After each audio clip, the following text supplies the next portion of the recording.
forman en esta participación. Hay directivos, está nuestro representante legal también acompañando y escuchándote. Así que todo el Instituto IFPE te da la bienvenida y bueno, a disfrutar de este momento de enriquecimiento, porque la verdad nos vamos a enriquecer con todo lo que nos vas a brindar. Bueno, muchísimas gracias.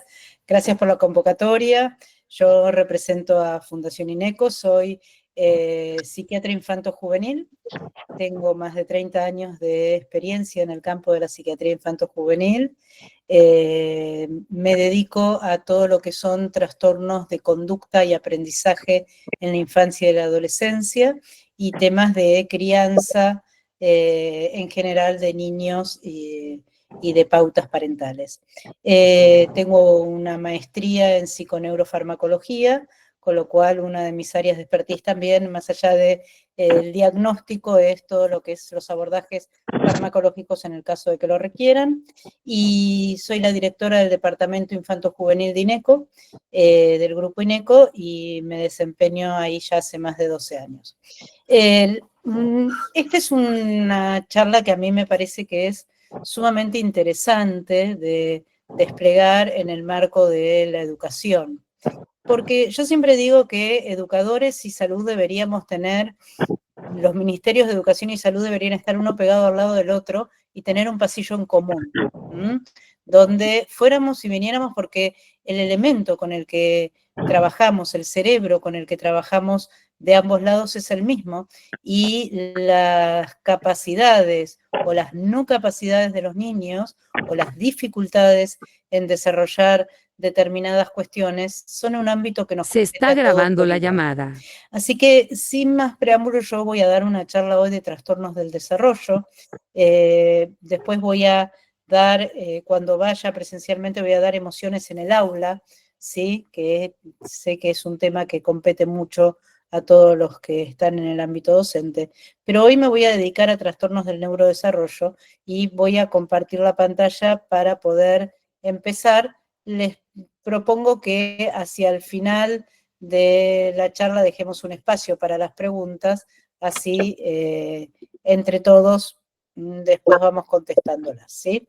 Espérenme un minuto, acá está mi charla. En algún momento vamos a volver a intentarlo.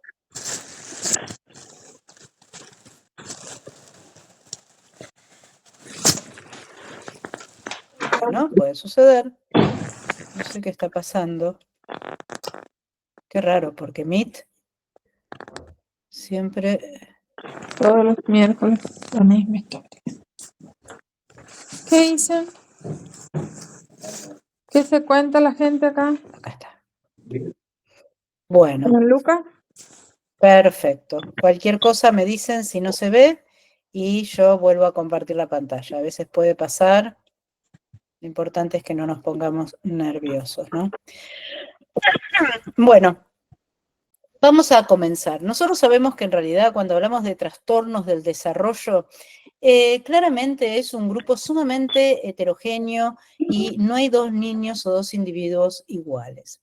En general, tenemos que tener en cuenta que el neurodesarrollo es una situación que se va a ir dando espontáneamente desde el momento del nacimiento y que va a ir avanzando a lo largo de toda la etapa infantil, de toda la etapa de la infancia y adolescencia, hasta llegar a la adultez, a los 25 años, donde por una cuestión de maduración cerebral, nuestro cerebro termina de madurar y ahí ya está totalmente conformado. Las diferentes áreas que componen el neurodesarrollo son las áreas que nos generan la posibilidad de vincularnos con el contexto, ya sea a nivel intelectual, a nivel de la comunicación o a nivel de los recursos sociales y motrices. Ratter, que es un especialista en infancia que falleció hace muy poquitos años, plantea que son condiciones heterogéneas que tienen un retraso o alteración en la adquisición de alguna de las habilidades en alguno de estos dominios: motor, social, lenguaje y cognición. O sea, es un niño o un adulto que tiene un retraso o un desarrollo atípico en alguna de estas áreas. Cuando nosotros hablamos de trastornos del neurodesarrollo, tenemos que entender que hay muchas causas que generan estos desvíos o estos trastornos del neurodesarrollo. Desde cuestiones que tienen que ver con lo genético y que se heredan de un padre al otro, hasta cuestiones genéticas que se hacen de novo, o sea, que se van a dar en este niño, pero que no tiene que ver con la herencia. Algunas cuestiones se generan en el momento en que se une el óvulo con el espermatozoide y van a ser propias de ese individuo. Cuestiones que tienen que ver con la imposibilidad de una buena alimentación intrauterina o madres que no han podido de alguna forma controlar su embarazo y han tenido infecciones recurrentes o no han tenido el progreso del embarazo adecuado, cuestiones que tienen que ver con el momento del parto, que llamamos perinatales, como algún accidente o alguna doble o triple circular del cordón, alguna hipoxia, que significa que es la baja oferta de oxígeno al cerebro durante un tiempo prolongado, o cuestiones que van a tener que ver ya con infecciones por ahí en los primeros meses de vida, infecciones virósicas, encefalitis, meningitis o traumatismos de cráneo, que van a dejar una huella a nivel del cerebro, que van a determinar que ese área del cerebro de alguna forma no se desarrolla de la manera adecuada. Entonces nosotros tenemos diferentes causas que van a actuar en relación al desarrollo del cerebro, pero todos van a generar algún tipo de impacto en alguna de estas áreas para ser dominadas como trastornos del desarrollo, ya sea cuestiones cognitivas, motoras, de conducta o algunos signos que vamos a encontrar como cabezas muy grandes o muy pequeñas, alteraciones en el electroencefalograma muy importantes o convulsiones, dificultades conductuales nos va a dar, dificultades motoras en la coordinación o en los movimientos, y a nivel cognitivo, desarrollo del lenguaje, capacidad de prever situaciones, de solucionar algunas cuestiones, o la posibilidad de aprender adecuadamente. Nosotros entendemos que, en general, la mayoría de los niños se van a desarrollar dentro de la media de lo que llamamos curva de Gauss. Ahora, cuanto más cerca del inicio de la curva esté un niño en su desarrollo, supongamos que estamos con un niño de 7 años, el niño de 7 años ya camina, corre, sube escaleras, come por sí solo, se limpia solo la cola cuando va al baño, habla con oraciones que realmente puede hacer una narración, puede leer, puede escribir. Ahora, si el niño de 7 años puede solamente caminar y subir escaleras, pero no puede otro montón de cosas, tal vez esté dentro de esta parte de la curva de Gauss, o habrá algunos que logren todo esto mucho más tempranamente y cuando llegue a los 7 años ya va a estar entrando en otro periodo del desarrollo. Cuanto más lejos estamos de la media poblacional, más posibilidades tenemos, más lejos para este lado, cuando hay ciertas deficiencias, más posibilidades vamos a tener de tener un trastorno en el desarrollo. Para poder decidir que alguien está dentro de lo que es la curva del desarrollo normal, nosotros vamos a hacer siempre la comparación con los parámetros esperables para esa edad. Entonces, aquel niño que, por ejemplo, tiene 7 años, pero ya hace ecuaciones o hace raíz cuadrada, es un niño que está por encima del promedio y que posiblemente se lo haya desarrollado a expensas de otras áreas de su desarrollo, o no, o sea, un niño superdotado. Entonces, en este sentido, vamos a tener que tener muy en cuenta cuál es la normalidad. Y la normalidad tiene que estar, de alguna manera, también comparada con la media poblacional de ese lugar. No es lo mismo un niño que está en el interior posiblemente incluso de la provincia de San Juan, en un pueblo con muy pocos recursos, con padres analfabetos, que no han podido ayudarlo a desarrollar un lenguaje y una capacidad cognitiva adecuada, de aquel que vive en el pleno de la ciudad con la escuela bilingüe, trilingüe, con todos los recursos a su disposición y que ha sido alimentado intrauterinamente y durante toda su vida y ha recibido todas las atenciones necesarias. Cuando los trastornos del desarrollo aparecen, la verdad es que el niño empieza a tener disfunciones para adaptarse al contexto. Entonces, en este sentido, vamos a encontrar que en la infancia algunos síntomas aparecen y nos muestran, y en el colegio más se ve, que no se puede adaptar a quedarse quieto en clase, no puede jugar con los compañeros, no agarra bien el lápiz, no puede aprender a leer cuando ya todos han podido hacerlo, no puede hablar delante de otros porque tiene un problema de dicción muy importante. O sea, todas estas cosas lo que nos muestran es que no se va a poder ir adaptando a los requerimientos que tiene un niño en la etapa evolutiva que le corresponde. De allá para acá, con todas las cosas. Según el DSM-5, el DSM-5 es un manual que tenemos los médicos y psicólogos para poder nominar a los individuos. Hay diferentes trastornos del neurodesarrollo. Y que lo interesante es que los trastornos del neurodesarrollo aparecen en la infancia, pero van a abarcar toda la vida del individuo. Por ende, alguien que tiene una discapacidad intelectual, o sea que su nivel cognitivo, su nivel de inteligencia está por debajo de la media, va a tener esa capacidad disminuida a lo largo de toda su vida. Lo que pasa es que los desafíos van a ser mayores a medida que avance. Es por eso que los papás dicen, andaba bien en jardín, se adaptaba bárbaro, no tenía problemas, pero en la secundaria no puede. ¿Qué pasa? ¿Tiene más retraso? ¿Tiene menos recursos? No, la realidad es que no tiene los recursos necesarios para enfrentar la dificultad que le plantea el contexto. Vamos a ver nosotros dos acá fundamentalmente, que son el trastorno del espectro autista,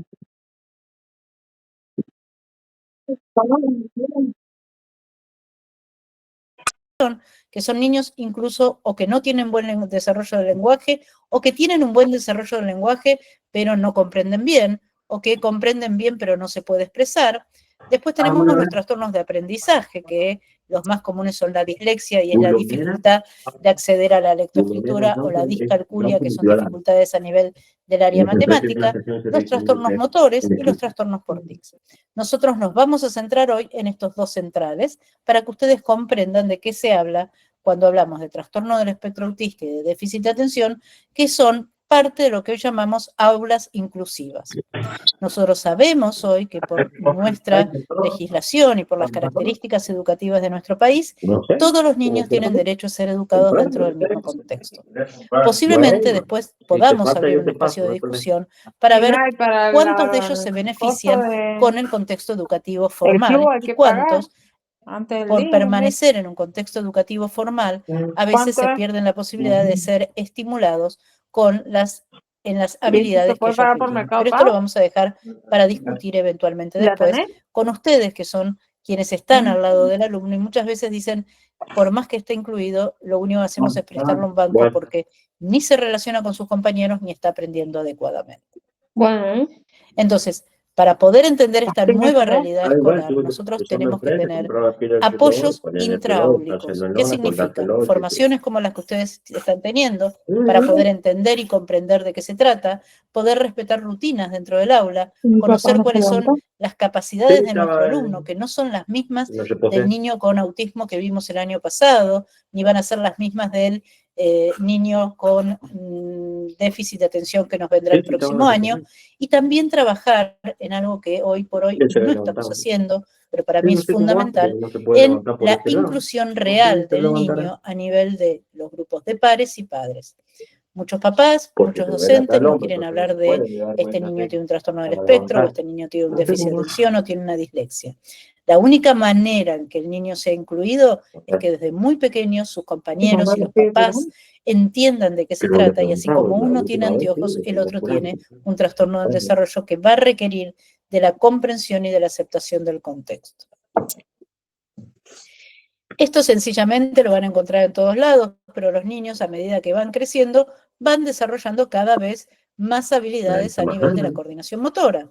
Y entonces, de los primeros meses, que están acostados boca arriba, luego hacia los 3 meses la mamá lo dejó en la cama y el chico roló y apareció en el piso, y ahí se dio cuenta que empezó con la capacidad de rolar hacia el borde de la cama, hacia los 6 meses empiezan a sentarse, luego empiezan a pararse y a explorar el mundo de pie, lo cual hace un cambio abismal de su capacidad también cognitiva, porque empiezan a entender que el mundo es tridimensional y que ellos pueden acceder a ese mundo a través de la deambulación. A nivel de lo que es desarrollo de motor fino, que es tan importante para la escritura, bueno, hay momentos donde vamos a tener que esperar algunas cosas que se den, y en otros momentos donde van a empezar a darse, por ejemplo, agarrar los objetos con con algún dedo, con la punta de los dedos, eso es hacia los 6 meses, los más tempranos van a aparecer hacia los 6 meses, pero si hacia los 11 meses no lo accedió a eso de la pinza, vamos a tener que ver que tenemos que estimularlo. O sea, cuando nosotros vemos un niño pequeño normal, tenemos que ubicarnos en una determinada edad y ver cuáles son los logros que tendría que haber tenido ya en ese momento. A medida que avanzamos, lo que aparece son las capacidades cognitivas.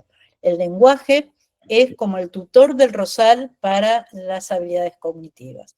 A medida que un niño empieza a desarrollar el lenguaje, empieza a desarrollar las características de abstracción, de comprensión, la capacidad de resolver problemas, el razonamiento y el pensamiento en sí mismo. Todo esto se va a ir dando de una manera en cascada desde los primeros meses de vida hasta los 25 años de edad. Y hay algo que es fundamental, que es la capacidad de interactuar con los demás. Algunos chicos no desarrollaron a edad que les corresponde la capacidad de desarrollo social. Son niños que se muestran aislados, que no tienen la capacidad de hacerse amigos, que no tienen la capacidad de ponerse en el lugar del otro, y estos son niños que en general van a tener grandes dificultades en el desarrollo de las amistades y de los vínculos dentro del aula. Como les decía hace un rato, el tutor del desarrollo cognitivo es el lenguaje. El lenguaje va a desarrollarse desde el primer momento, cuando el chico empieza con los sonidos guturales, y vamos a tener que llegar hacia los 2 años, 2 años y medio, 3, a tener una gran cantidad de palabras, y ya hacia el fin, casi a los 3, va a poder empezar a armar pequeñas oraciones. Es importante que lo tengamos esto en cuenta, porque el desarrollo del lenguaje es lo que va a tironear hacia abajo eventualmente el desarrollo intelectual, y si un niño no se desarrolló adecuadamente a nivel del lenguaje expresivo y comprensivo y no puede utilizar el lenguaje para comunicarse, ya sea verbal o no verbal, va a tener serias dificultades también en el desarrollo de su intelecto. Entonces, cuando hablamos de un niño, vamos a tener que pensar que los niños se desarrollan en diferentes, casi como en diferentes rutas. Entonces, tenemos el desarrollo fino, que empieza manipulando algunas cuestiones como tratando de tocar un sonajero que cuelga, hasta que agarra la pinza digital, y esto le va a permitir agarrar los cubiertos, agarrar la cuchara, poner un bloque arriba del otro, y más adelante llegar a agarrar un lápiz. El desarrollo motor grueso, que empieza siendo el empezar a rolar, termina parándose, corriendo, subiendo escaleras, utilizando la coordinación para andar en bicicleta. Todo eso lo va a llevar a un niño a tener un buen desarrollo. El desarrollo del lenguaje, que empieza con el gorgojeo hasta la posibilidad de armar una narración a los 4 o 5 años, cuando llega el lunes al jardín y en la ronda le cuenta a la maestra qué lo hizo el fin de semana. El desarrollo cognitivo, que empieza en el momento en que la mamá le muestra al niño de 2 años un dibujo y le dice, ¿qué es esto? Y el chico dice gato, y ahí empezamos a ir el ida y vuelta entre la palabra y la intención comunicativa, y esto va a ir armando el engrama necesario para un desarrollo cognitivo superior, y el desarrollo social y emocional. Entonces, algunos chicos pueden tener pequeños retrasos que después de un tiempo avanzan. Un chico que tal vez está sometido a un estrés importante, una enfermedad severa de la madre, o una enfermedad de él que lo tuvo internado, o un niño que tuvo, no sé, algún tipo de situación traumática, posiblemente durante un tiempo se detenga alguna de las áreas del desarrollo. Pero después de un tiempo esto avanza. Esto suele suceder habitualmente. Hay avances, retrocesos, detenciones, pero hacia el fin de ese periodo, lo lógico es que el chico vaya logrando todos los diferentes escalafones que tiene que lograr. Ahora, puede ser que algunos chicos tengan un retraso en el desarrollo mayor, y es lo que llaman generalmente inmaduros. Yo siempre digo que los chicos no son fruta, no maduran. Los chicos a veces tienen detenciones de su desarrollo, y lo que hay que hacer es estimularlo y no esperar que el tiempo lo genere, porque estas cuestiones hacen que lamentablemente se pierdan muchas ventanas importantísimas de estimulación de un niño. Entonces, ¿hasta acá todo bien? 128. ¿Se entiende? Sí, sí. Bueno, entonces vamos a entrar en el TDAH o trastorno por déficit de atención con hiperactividad.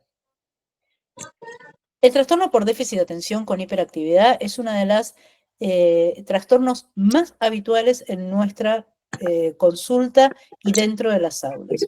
Entre un 5 y un 7% de la población infanto-juvenil tiene un trastorno por déficit de atención. La expresión del trastorno por déficit de atención es mucho más compleja de lo que se decía previamente, que era solamente dispersión e hiperactividad. Sabemos que en realidad los niños con déficit de atención lo que tienen es déficit de regulación emocional, déficit de regulación de la conducta, dificultad de poder coordinar y organizar y planificar sus tareas, capacidad de frenar los impulsos, capacidad de frenar los pensamientos y decirlos tal como vienen, y déficit en la regulación de la motivación, o sea, son aquellos que pasan por vagos. Cuando hablamos de esto, estamos hablando de un complejo, una compleja disfuncionalidad que se da específicamente en el área más anterior de nuestro cerebro, en la parte del cerebro que está sobre nuestros ojos, que es el área prefrontal, y las dificultades propias del TDAH se dan por una disfunción en la liberación de unas sustancias que conectan las neuronas, que se llaman neurotransmisores, específicamente en ese área. Si un niño tiene déficit de atención, va a tener déficit de atención toda la vida. Y va a tener déficit de atención toda la vida porque al ser un trastorno del neurodesarrollo, va a estar impregnando todas las áreas de su vida hasta el día de su muerte.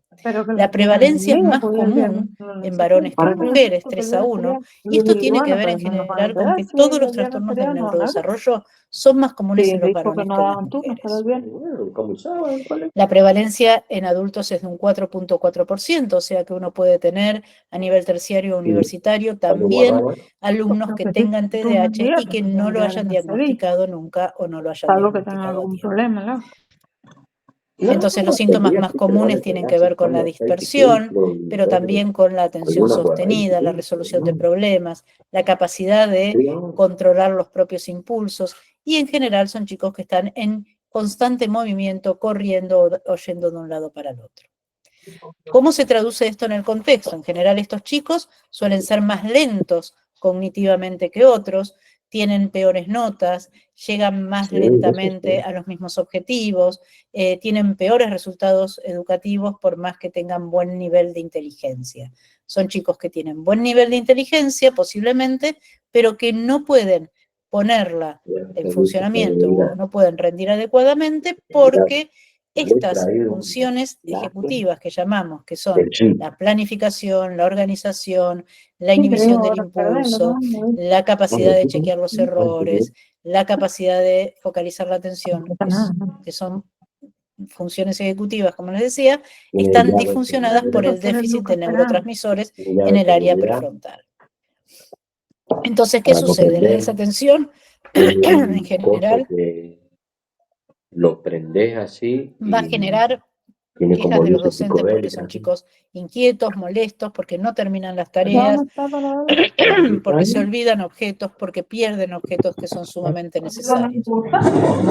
En general esto lleva a que los padres se enojen porque los llegan notas todos los días y los chicos se queden sin ir a fútbol, sin ir a hockey o sin ir a un cumpleaños porque los docentes mandaron las notas que tiene que completar.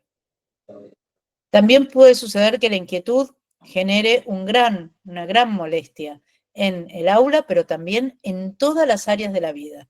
En general son chicos que no se pueden quedar quietos, que van a un negocio y tocan todo, que rompen objetos de valor en la casa de la abuela, llega la abuela y pone todo arriba para que no se lo rompa, que en general corren, se llevan cosas por delante, se llevan los marcos por delante, tienen mucha torpeza motora.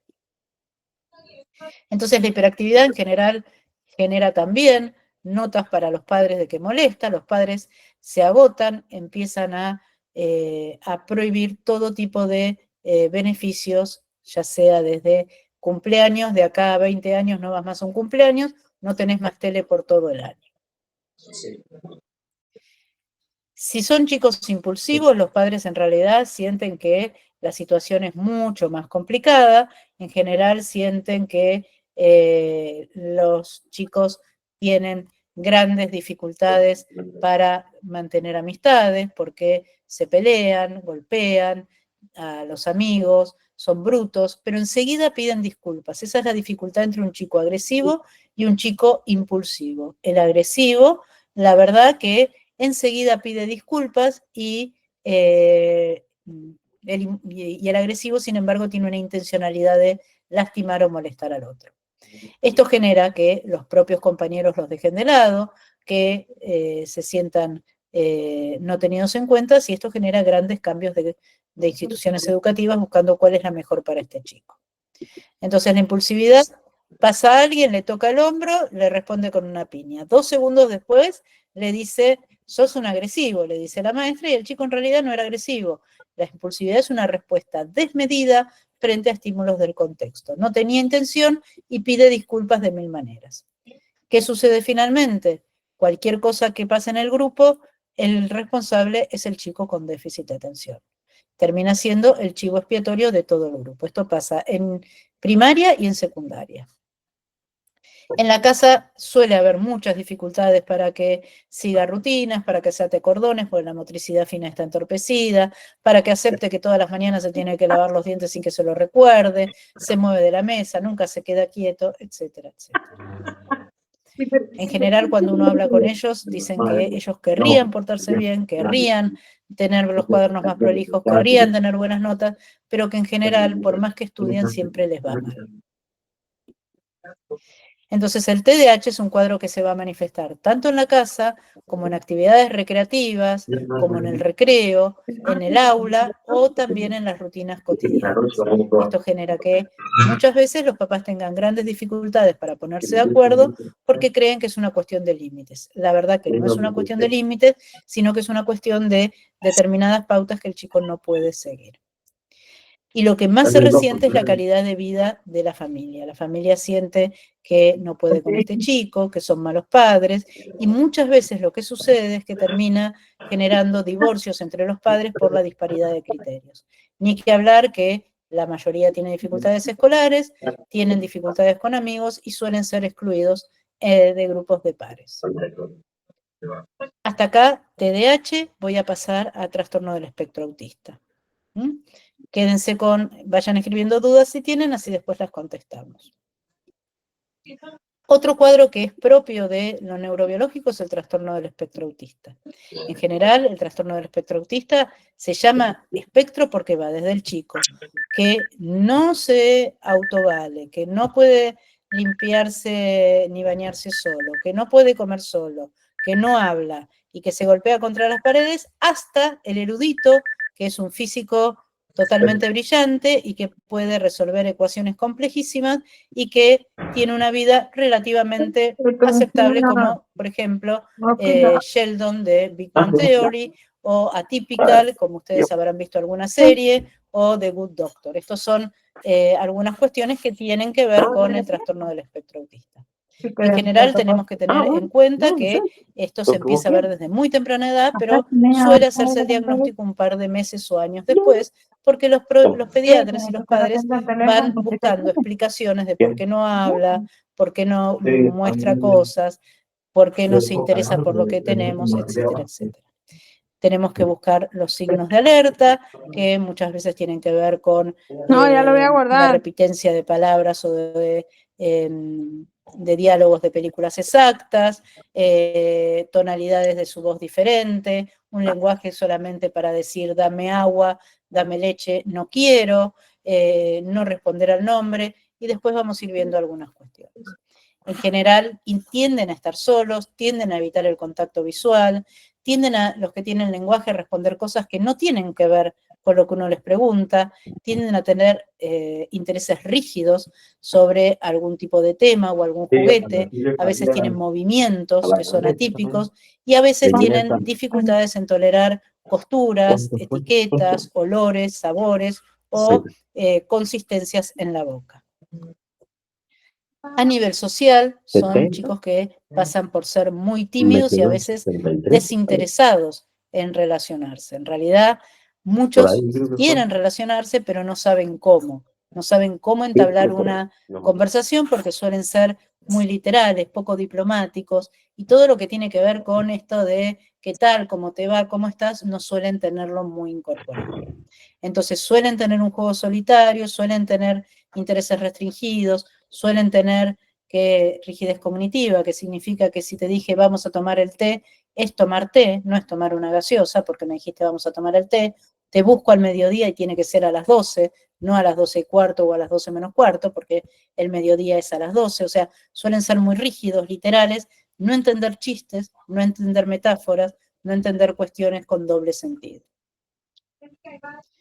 Entonces, la conducta en general tiene que ver con un déficit en la capacidad de empatizar con el otro, la falta de limitación, la falta de comprensión de lo que el otro siente y de poder anticiparse a lo que el otro siente. Y a nivel del lenguaje vamos a encontrar que no hay una intención comunicativa, suelen ser concretos, literales, solamente interpretar un sentido de la palabra, no del sentido. Pueden a veces hablar con una tonalidad neutra o con un español neutro o en peruano o en mexicano, suelen hablar de balón, de pastel, o sea, a veces se pegan con este tipo de términos y muchas veces hablan escuetamente, poco, o hablan con muy poca diferencia afectiva, o sea, no hablan con un tono muy monocorde o hasta pueden repetir palabras de una manera incesante como parte de la autorregulación. La teoría de la mente es la capacidad para compartir intereses con otros y es lo que nos permite interactuar con el otro. Estos chicos tienen muchas dificultades de la interacción, no son expresivos a nivel facial, no suelen reconocer cuando alguien está feliz por la cara, no suelen reconocer si alguien está enojado por la cara, o sea, hay que explicitarle todo. Una mamá una vez me decía, yo le voy subtitulando la vida a mi hija. Mi hija necesita que yo le subtitule, le explique todo lo que pasa alrededor porque ella no lo entiende.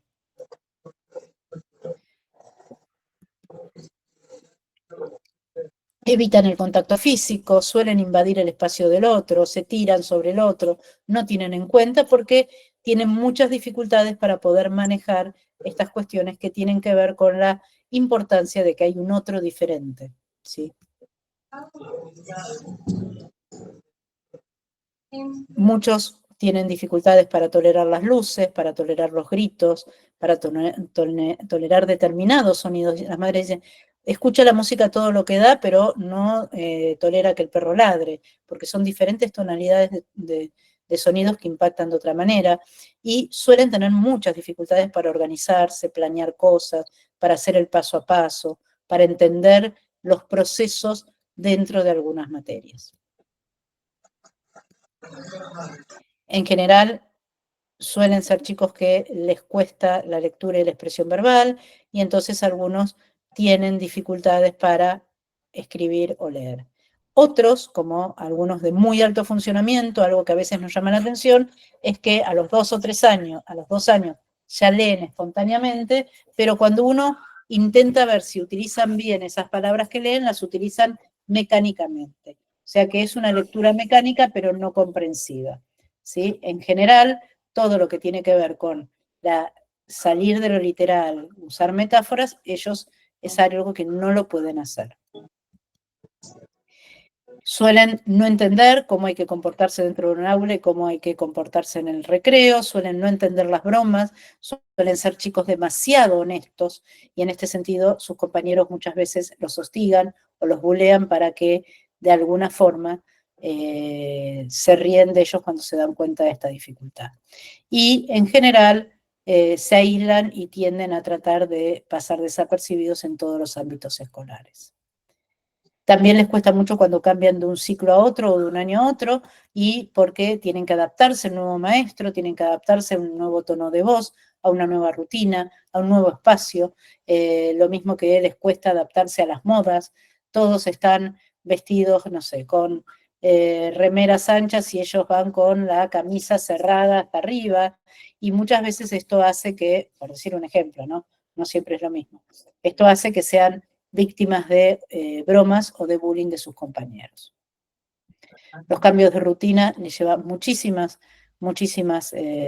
tienen muchas dificultades, falta un docente y viene otro docente y ellos se les desorganiza el día porque ellos se acostumbran a los rituales, son ritualísticos, eso les da seguridad y predicción de lo que viene.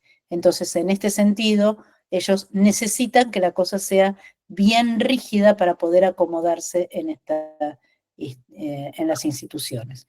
Entonces, es muy importante que nosotros adelantemos los cambios para que se vayan preparando mentalmente.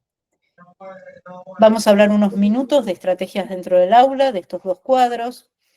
Primero, el déficit de atención. Es importante que tengamos en cuenta que el aula en general es un ambiente con muchos distractores para el déficit de atención y por ende tienen que ser aulas tranquilas, sin tantas imágenes, sin tanto póster, que el chico con déficit de atención se siente lejos de la ventana, lejos de la puerta, lejos del patio y cerca de la maestra, que en realidad venga con la menor cantidad de objetos dentro de la cartuchera, ¿no? 24 lápices de colores y 36 marcadores, porque eso lo único que hace es desorganizarlo, que traiga lo que necesita para que, y si es posible, con algún listado para que chequee todos los días antes de irse lo que se tiene que volver a llevar. En general, está bueno que uno tenga a mano lápices, goma y regla para ofrecerle cuando lo pierden, porque son tan desordenados que muchas veces lo tienen en la mochila y no lo encuentran, y se pasan horas tratando de buscarlo y uno ya pasó la mitad de la clase. Cuando se ponen a escribir, uno ya borró 3 veces el pizarrón. Es importante que les demos pausas frecuentes, que los periodos de clase no sean más de 40 minutos, que puedan salir, dar una vuelta, despabilarse y volver a concentrarse, y que puedan salir del aula cuando están tienen mucha necesidad de moverse. Estos chicos muchas veces necesitan moverse mucho durante el día.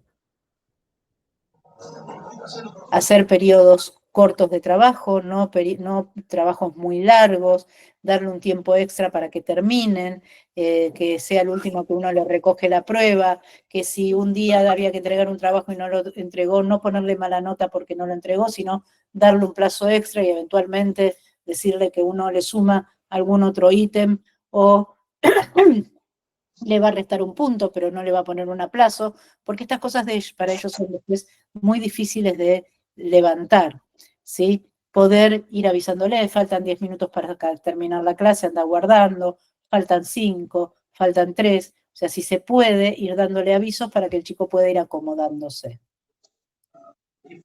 Darle, si todos los chicos necesitan 20 ecuaciones para hacerlas bien fluidas y uno a la cuarta, quinta se da cuenta que el chico entendió el mecanismo, dejen de darle ejercitación porque lo único que hacen es que con el aburrimiento que genera la misma consigna empiezan a cometer errores. Hay que tener en cuenta que uno les tiene que explicar qué es lo que se espera de ellos, no que ellos lo descubran, les tiene que mostrar cómo organizarse, darle instrucciones claras de cómo hacer los trabajos, ir supervisando de a pequeños periodos. Bueno, hiciste una hoja, vení, mostrámela, después seguís con la siguiente. Contestaste una pregunta de la prueba, bueno, vení, mostrámela, después seguís con la siguiente. O sea, poder ir supervisando paso a paso para permitir que el docente sea como un organizador externo. Y en este sentido, si uno pone un texto, subrayarle cuáles son los puntos importantes del problema para que no se pierda entre los datos, de alguna manera trabajar con él con bien cómo se resume, cómo se busca la idea principal, porque esto es una de las cosas que estos chicos más dificultades tienen. Permitirle que en realidad utilicen aparatos tecnológicos que puedan grabarse en su propio celular la tarea y no escribirla, que puedan entregar trabajos hechos en computadora, que puedan hacer presentaciones en PowerPoint o videos para poder lograr que a través de una herramienta que sea atractiva el chico incorpore el aprendizaje. Si hizo una prueba y le faltan elementos y está muy incompleta, poder completarlo de manera oral, ¿sí? Establecer rutinas, siempre poner en el pizarrón cuáles son las materias que se va a ver ese día, a qué hora van a ser las transiciones, si va a haber un recreo o no, permitirles que los niños más chiquitos, si son de los que levantan la mano cada rato, darle una tarjeta, por ejemplo, amarilla, y que levante la tarjeta amarilla y recién cuando usted le da la posibilidad hable. Poner el horario en la pizarra, eso le va a servir al chico con TDAH y a cualquiera también. ¿Qué pasa con los autistas en la escuela? En general, los chicos con autismo deberían tener un espacio de trabajo también con pocos estímulos, tendrían que estar libres de muchas distracciones, de ruidos, de saber que hay alguien que los va a ayudar dentro del colegio, sentarse a alguien que sea amigo, que por ejemplo le dé un sostén, ¿no? Con el más liero o más problemático del aula, y trabajar siempre en la comprensión del contexto. Dar instrucciones claras, directas, sin eufemismos, sin metáforas, buscar si hay algún tema que al chico le interesa, utilizar eso para poder evaluarlo. Supongamos que a un chico le interesa la Segunda Guerra Mundial y yo quiero evaluar análisis sintácticos, bien las oraciones pueden tener que ver con temas bélicos. Si quiero que aprenda los tiempos verbales, le puedo dar un texto y que identifique todas las oraciones que están en futuro de un texto que sea de la Segunda Guerra Mundial. O sea, buscar que la temática sea de interés para él. Y en general, ir de a pedacitos de trazos cortos. Festejar los éxitos, facilitar la motivación, buscar maneras de evaluar lo que sean atractivos. Hay muchos chicos que les interesa mucho la informática, la tecnología, y entonces a través de eso podemos lograr que puedan hacer un montón de muestras de su conocimiento a través de un elemento que seguramente va a ser mucho más atractivo que la hoja y el papel. Ser flexible, ponerse los objetivos mínimos y después ir subiendo hacia los máximos, mostrar que uno se puede ir adaptando, trabajar con objetivos globales y no con objetivos muy pequeños. Tener una rutina predecible, esto los desangustia muchísimo, mostrar el horario en el pizarrón, esto es importante, trabajar con anticipación los cambios.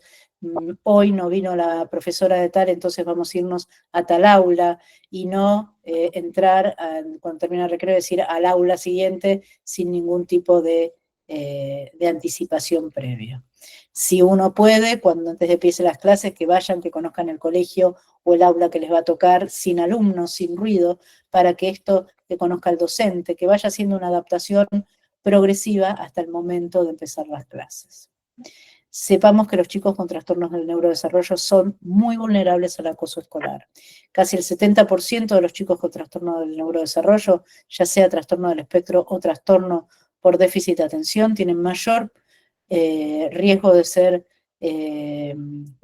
hostigados por el medio y tienen mayor prevalencia o mayor riesgo de tener depresiones producto del hostigamiento.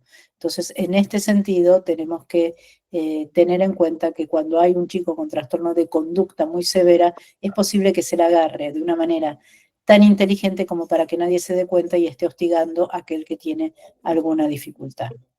Sabemos que el bullying es algo que tiene que ser repetitivo y donde haya una diferencia importante en la fuerza y con intención de lastimar. Cualquier pelea no es bullying, pero aquel que viene molestando sistemáticamente a un compañero y que lo hace cuando hay una diferencia de edad importante y tiene ganas de molestarlo, eso es lo que se denomina bullying.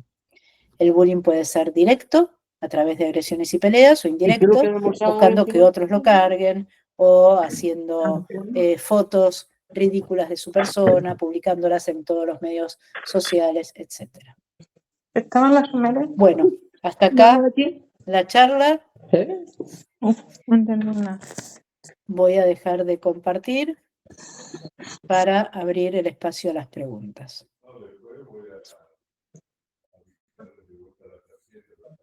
Mira, voy a ir a... Bueno, a ver. Cuando venga, meter el auto y... Voy por acá, por el chat, ¿no? O sea, Sí, si querés te ayudo, Andrea. No sé si alguien pudimos habilitar el micrófono y hacer la pregunta, y si no, por el chat. Voy por esto. A ver. voy a salir. Wilson, ¿podrías profundizar sobre las ventanas de estimulación que se pierden en el diagnóstico tardío. El cerebro es sumamente plástico. Entonces, hasta los 4 o 5 años tenemos, según el tema, ¿no? Un desarrollo, la estimulación del lenguaje tiene que ser lo más tempranamente posible, porque a medida que el niño va creciendo, va perdiendo la plasticidad cerebral para poder desarrollar los circuitos necesarios para la comunicación. Entonces, según cada área hay diferentes ventanas y hay diferentes momentos. Siempre sabemos que hasta los 3 años, 4 años son los momentos más fructíferos en lo que es la estimulación. Ya hacia los 6 años las situaciones siguen siendo importantes, pero pierde cierta plasticidad porque todo lo necesario para el aprendizaje tiene que estar relativamente en condiciones para poder incluirnos en el proceso de aprendizaje. No sé si no hay una ventana específica. Lo que se pierde el tiempo, pierde recursos, lograr recursos de estimulación. ¿Alguna otra pregunta? Sí. Mi nombre es Celina, que nunca me presenté, Andrea. Mira, yo tengo una pregunta justo del lenguaje. ¿Por qué se ve más frecuente ahora, con mayores dificultades en el lenguaje en preescolar, por ejemplo, en niños de 4 o 5 años? Muchas dificultades que antes no se veía. Y eso, por supuesto, trasciende después en primaria y demás.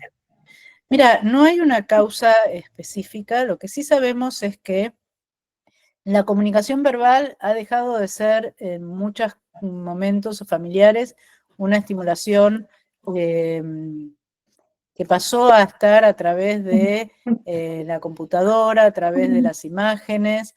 A los chicos se les habla menos, las mamás muchas veces están muy ocupadas en la pantalla o en sus cosas y no les hablan a los chicos. Los chicos cambiaron la interacción con el otro por las pantallas y la verdad que la pantalla responde sin que yo le hable. Entonces, estamos viendo muchos trastornos del lenguaje, pero que si uno los estimula precozmente y si uno estimula la narración, estas cosas se podrían ir subsanando. Obviamente que nosotros tenemos un gran problema en todo lo que es el aprendizaje de la lectoescritura y de la comprensión, y tiene que ver con la poca estimulación que damos a nivel del lenguaje oral. Cada vez somos más visuales y menos lingüísticos.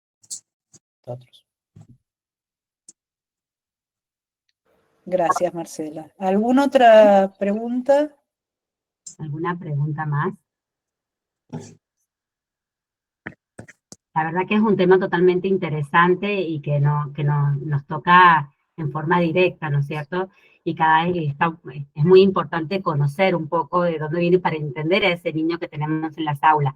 Yo te escuchaba y por ahí que decíamos de la inclusión en aula, en la escuela común de estos tipos de chicos, que yo tengo en el colegio un chico con autismo que no habla directamente, no se expresa, solamente deambula o hace sonidos. Entonces, ahí tenemos también como una dificultad, como que no está conectado también con el contexto, que ahí lo que vos empezaste la charla diciendo, de que por ahí hay que ver si todos le estamos favoreciendo ser incluido en una institución escolar común o necesita otro tipo de acompañamiento, ¿no es cierto? ¿Qué opinas de eso? Yo soy totalmente convencida que la escuela tiene dos funciones. Una es el aprendizaje de la currícula y el otro es la interacción social. Si un niño no tiene las bases necesarias para o aprender, beneficiarse de la enseñanza o beneficiarse de la interacción social, si ninguna de las dos áreas están posibles de desarrollar, está necesitando otro tipo de escolaridad.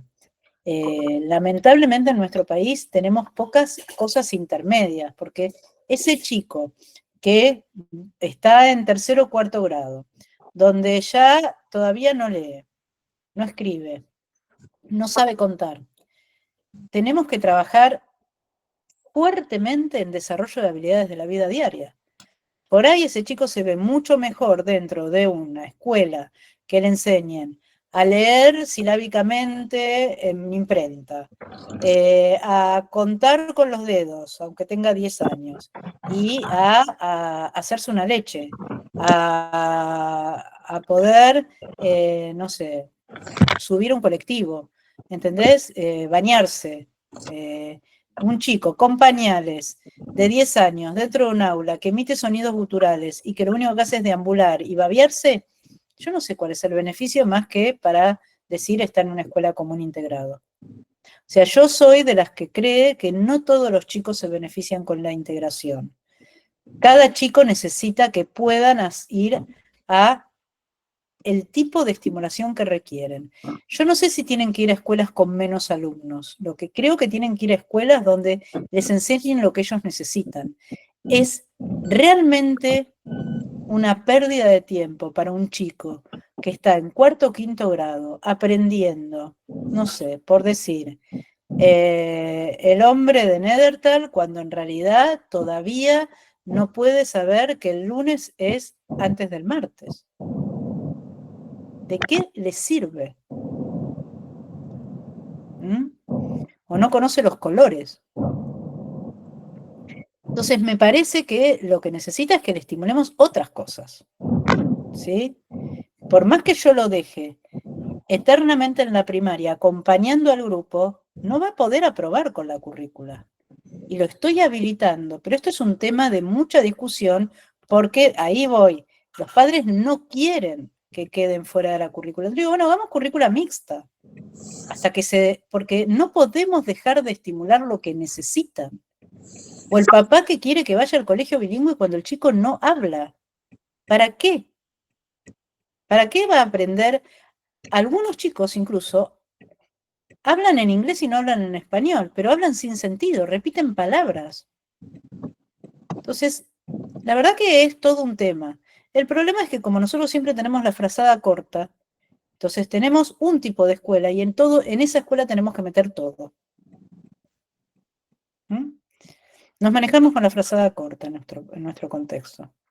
Pero yo soy de las que dice, si el chico va a la escuela, no aprende nada, sale siendo un analfabeto, pero los amigos lo incluyen, y va a las fiestas de cumpleaños y lo llaman y le dicen, vení, y lo sientan, y el chico se ríe y la pasa bien, fantástico. Ahora, si el chico está deambulando como un trompo, babeándose, y nadie lo habla, nadie lo mira, y tampoco lee ni siquiera Sol, ¿cuál es el beneficio a los 10, 12 años?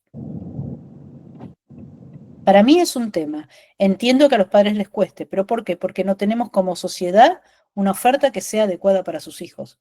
No creo que ningún padre se niegue a que su hijo sea estimulado adecuadamente.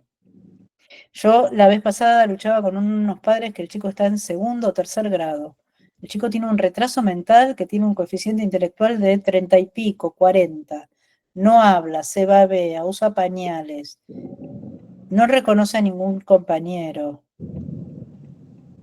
¿Cuál es el beneficio? Discúlpenme. Bueno, está en la escuela común, pero eso es para uno, no es para el chico.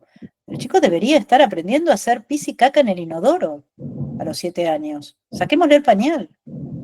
La escuela común no se lo va a enseñar. Tendrá que ser la escuela especial, el centro educativo terapéutico, no sé. No come con los cubiertos. Bueno, enseñémosle eso.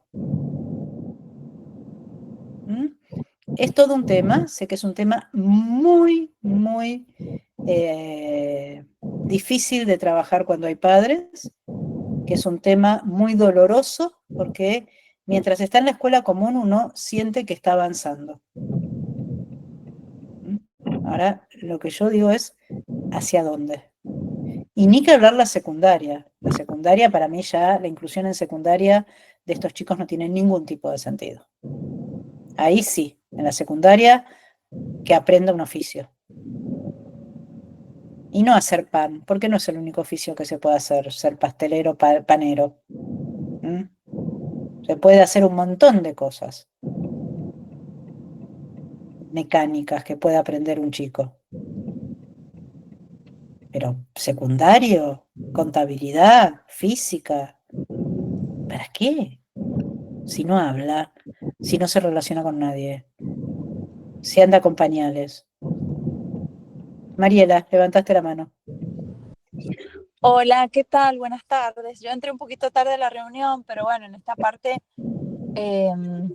escuchando atentamente la devolución, le comento que yo también soy mamá de un niño con autismo y va a segundo grado. Coincido totalmente que los niños, o sea, el trabajo de los niños con autismo trabaja por la aceptación de los padres y de ahí en más, como en el caso de mi hijo, a través de un equipo terapéutico que lo está enseñando y le está facilitando las herramientas para socializar, porque él cognitivamente es brillante. Pero bueno, costó mucho sacarle los pañales, costó mucho que hablara, ahora habla, y también, ahí como decía la compañera, tenía uno de los signos era la deambulación. Esa deambulación la sigue teniendo, pero se ha cortado en momentos de espera, en trabajar turnos, en contar, para hacer pausas, pero todo a través de las propuestas, observaciones del equipo terapéutico. La escuela tiene que trabajar coordinadamente con el equipo terapéutico porque aparte se aprende muchísimo realmente. Yo gracias a mi hijo he aprendido no solo como mamá y como ser humano, sino como docente, a usar muchísimas herramientas que le hacen bien, no solo a los niños con autismo, A todos. sino al resto. Entonces, Claro. Sí. Vos ahí dijiste algo que es fundamental, tu hijo cognitivamente no tiene problemas, entonces está Exacto. aprovechando la currícula, ¿me entendés? Claro, él en eso no tiene ningún problema, tenía deambulación y no hablaba. Ahora él habla y deambula menos. Pero bueno, eso lo trata y lo desarrolla el equipo terapéutico. En la escuela él está incluido porque, bueno, hasta ahora no presenta mayores dificultades cognitivas. O sea, él inclusive va mejor o más adelante que los demás chicos, ¿no? En varios contenidos. Pero bueno, ha costado mucho, digamos, que él, por ejemplo, deje los pañales, que esté en la escuela sin pañales, que aprenda a comunicarse con los compañeros, a identificar a los compañeros, a conectar con la mirada, con